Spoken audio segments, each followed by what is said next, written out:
Welcome in Thursday, March 19th. Thomas Miller on the Fun Astrology Podcast. And I know, right now things aren't so fun in many places. But you know what? I think aren't we getting to a point where we want to look at some bright spots? So I thought today that I would talk about something that I saw from a post from somebody that I respect very much as an astrologer.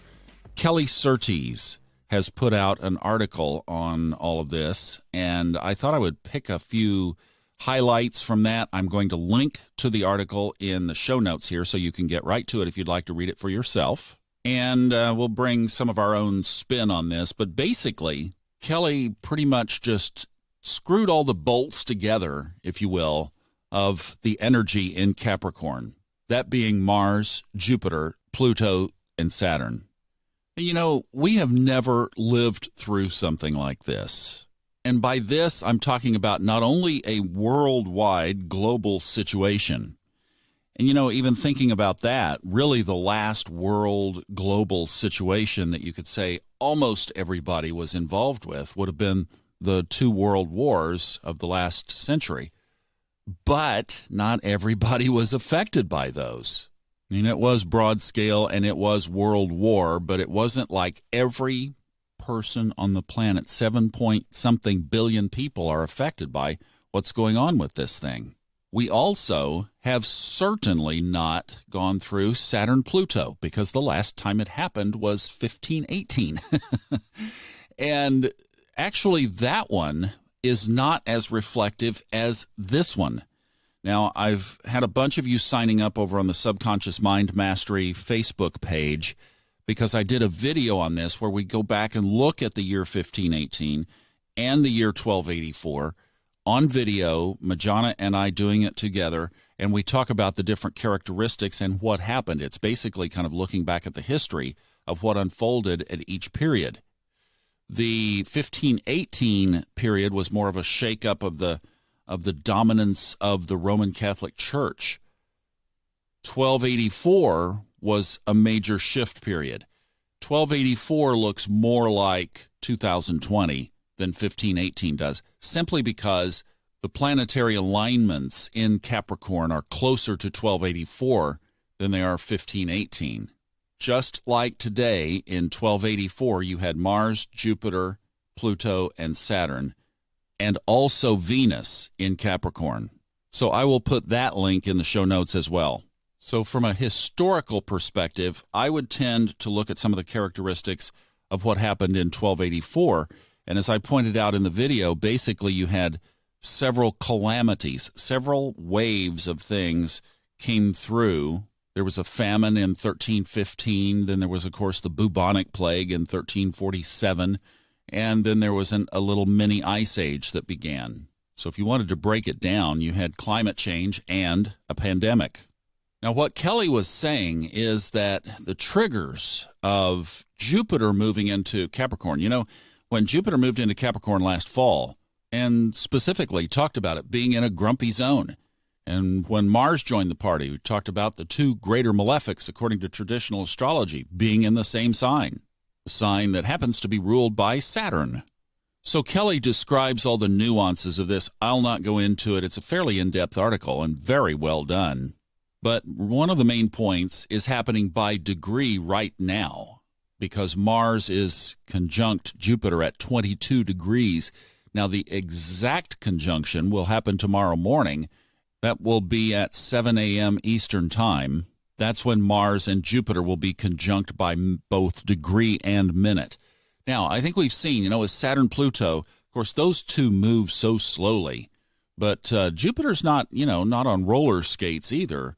But I think, as Kelly points out as well in the article, that you'll see a couple of days on either side of that as buildup. So one of the points she was making is perhaps that will be an expansion of the growth of the virus. The cases coming up will multiply more quickly around that date. And I observed from the Worldograph webpage, if you've been watching that, over the last 72 hours, basically, the numbers have doubled of worldwide exposure. We went from about 100 and something thousand cases to over 200,000 cases in a very short period of time. And that conjunction is upon us right now. The next event on the timeline would be March 21st when Saturn moves into Aquarius. And then Mars conjuncts Pluto on March 23rd. It moves into Aquarius on March 30th. And then it meets up with Saturn conjunct on March 31st. She was thinking maybe that's a crescendo point of some of this short-term confinement because Saturn rules confinement, right? Saturn rules limitations. Saturn rules if there was going to be something that was over quarantine, it would be Saturn, all right? And then this continues to unfold because as Saturn dances in Aquarius for just a little bit and then turns back around and goes into Capricorn, Mars will continue to go through Aquarius and finally moves into Pisces in mid-May. And finally, then, that conjoined energy and that coupled energy between Mars and Saturn will be a little bit broken. Now, like she was saying, and I think this is a good point, when Mars goes into Pisces, we've got Neptune sitting in there. I shouldn't laugh, because that could have health implications as well, very much so. Then we have Mars in its own sign of Aries. Then we have Mars in Taurus conjuncting Uranus, and that's the whole financial picture. So, folks, I want to tell you the way that this thing is, and that's, I think, a very good synopsis from Kelly's perspective.